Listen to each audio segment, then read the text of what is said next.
யார் எதை கேட்டாமல் தட்டாமல் கொடுக்க வேண்டும். அப்போதுதான் அந்த யாகமானது பூர்த்தி அடையும்.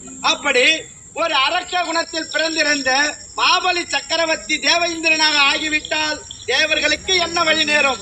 ஆகையால் நான் என்ன செய்தேன், உள்ள பிராமணாக உருவெடுத்து அவனிடத்தில் சென்று எனக்கு யாசகம் வேண்டும் என்று கேட்டேன். நீயும் உள்ள பிராமணாக இருக்கின்றாய், உனக்கு என்ன வேண்டும் என்று கேட்டான். கேட்டதற்கு எனக்கு ஓரடி நிலம் வேண்டும் என்று கேட்டேன். நீ சின்னஞ்சிறியவன், ஓரடி நிலத்தை வைத்து நீ என்ன செய்ய போகின்றாய்? ஓரடி என்ன, உனக்கு 3 அடி நிலத்தை நான் தருகிறேன் என்று உரைத்தான். வெறும் மாவாட்டியால் சொன்னால் என்னால் ஏற்றுக்கொள்ள முடியாது. என்ன செய்ய வேண்டும்?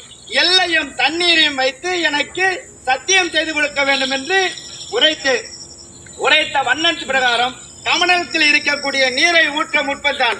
அப்போது என்ன செய்தான் சுக்லாச்சாரியார்? சத்தியத்தை செய்து கொடுத்தால் இந்த யாகம் பூர்த்தி அடையாது. ஆகையால் நாம் தண்ணீரை வெளியே வரவிடக்கூடாது என்று சிறிய கருவண்டாக அந்த கமண்டலத்தின் துவாரத்தின் உள்ளே அடைத்துக் கொண்டான். தண்ணீர் வரவில்லை.